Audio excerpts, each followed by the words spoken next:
Hello there. It's been a while since I've done one of these videos for various reasons. I'm actually a single father, so often it's hard to find the time what with that and work. But as one of my New Year's resolutions, I'm going to try really hard to put one video out at least every 2 to 3 weeks from now on. Hopefully more, but who knows. Anyway, hope you had a good Christmas and even better New Year. It's 2023, so here we go.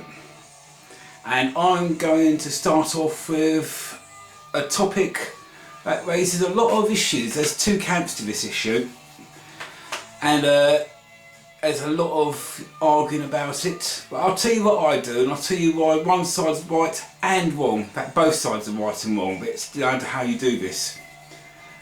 The issue is, if you store your bike over winter, do you go the whole hog, disconnect the battery, drain the carburetors, block it up so the tyres aren't resting on the ground?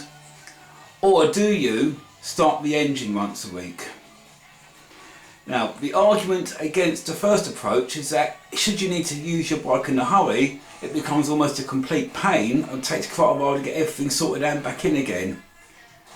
The other issue is that a lot of bikes, for example, I own a Kawasaki ZR 600, and this is particularly prone to this, have an issue where if you leave them for any length of time, they really don't seem to like starting up again. There's always posts on the Facebook group for the Kawasaki as, hello, I've left my bike for X amount of time and now it just won't start. The arguments people say about starting your bike regularly is that it can does the engine harm, and that it causes condensation to form within the crankcases and all this. And well, both views are actually correct. But I'll tell you what I do now, and I'll tell you why what I do works and why it's worked for me for 40 years. I do start my bike once a week. Over winter it gets used regularly, but sometimes it might be a week or two between uses. So, when I'm not using it, I tend to run it up where it is. But people who go on YouTube and say, oh, you shouldn't do this, condensation in the engine, it causes huge amounts of damage, is actually true if you do it the way most people seem to.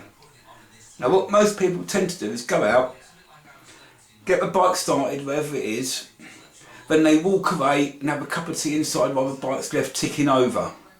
That is the wrong way to do it. That will cause condensation in the engine, that will cause possibly over long-term damage. It's best avoided. The knack is to do what I do, and you don't leave the bike. Well, I'll go through it in a second, but first of all, one important safety consideration here, if you do start your bike up regularly in an enclosed space, and that's ventilation. In my workshop it's 20 foot by 10 foot. If I do this, I have both doors open. The bike's at the end of the workshop with the open doors, the front wheels towards the doors. I'll tell you why I do that in a second, so it doesn't seem logical. And that way, when I'm up there with the bikes, I'm actually facing into an open space. Within 10 foot of the back of the bikes, at exhaust level, I've gone to the trouble of fitting a large extractor fan. I think it's about 15 inches. It's large, it's got a high output, and when it's on, because it's that close to the exhaust outlets, it will suck most of the fumes out as it goes.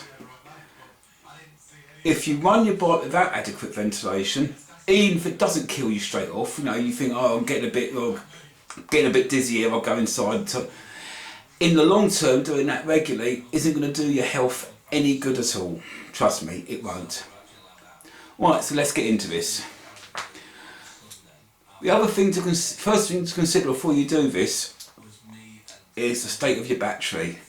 If at all humanly possible, always keep any bike with electric start on an optimizer. The reason is, yeah, it might well sort of whoa and start up like that, but the compact nature of the starting system on a motorcycle means that if the battery isn't fully charged and spinning it at speed, you end up damaging a lot of components in the drivetrain for it, particularly the starter motor clutch. They get eaten very quickly if you consistently start a bike with a flattish battery. The other advantages, these optimizers, they aren't expensive. I spent between 20-25 quid for the two I've got on my bikes each. They extend the life of your battery. Sometimes I've heard some stories of people saying it's actually doubled the life of the battery compared to when they didn't have one. When you think about battery being about 50 quid these days, it won't take long for Optimizer to pay for itself. Right, so you're in your workshop, you've got your ventilation on.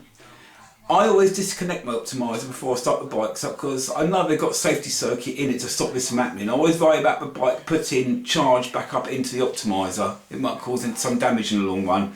So I always disconnect the Optimizer, fuel on the usuals and start the bikes. Now from this point on, you should be treating it exactly as if you're going to ride it. So you might not be able to use throttle right away, especially on a really cold morning, yeah? But you stay with the bike. As it warms up, you start to give it throttle, yeah? If you've got a temperature gauge, keep an eye on that. Now, you know your bike, so I'll let you decide when to do this.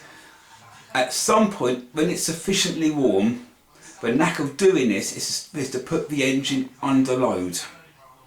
And that means staying with the bike, not shooting in for a cup of tea or anything, but you can imagine it's like you were riding it, but you're still in your shed or whatever.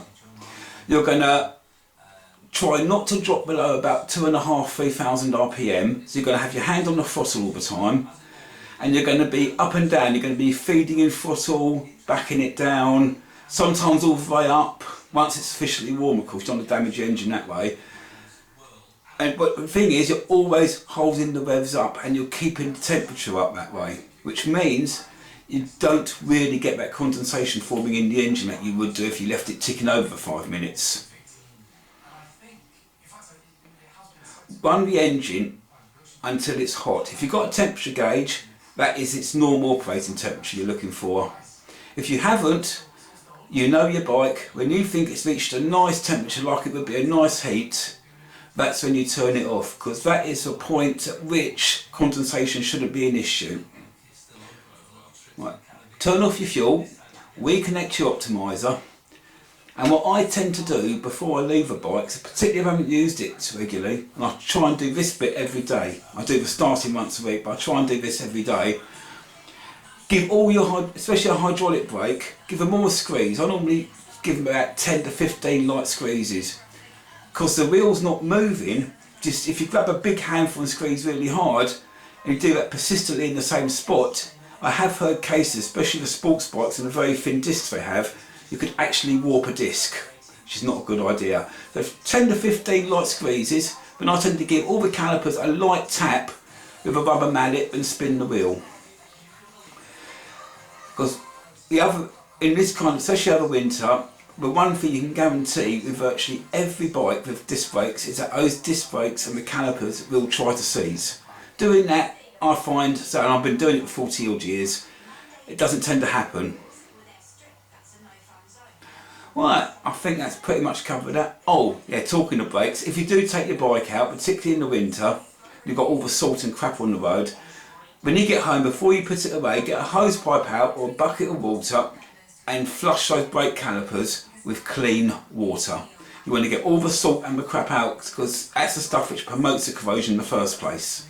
Okay, if you've got time to dry it as well, great, but just getting the crap out will help a lot. Right, so that's it. It's a short start this time. I've had a few requests from different people looking at my videos, such as one young lady asked for service videos. I'm going to be looking into that and a few other ideas, but first of all, being a complete computer klutz I am, I do need to master my editing software, because I can't tell you the number of times my computer's nearly been through the bloody window because of that. Right, hopefully I'll see you all in a couple of weeks' time, maybe even a week, who knows. But until then, ride safely, and once again have a happy new year. Cheers.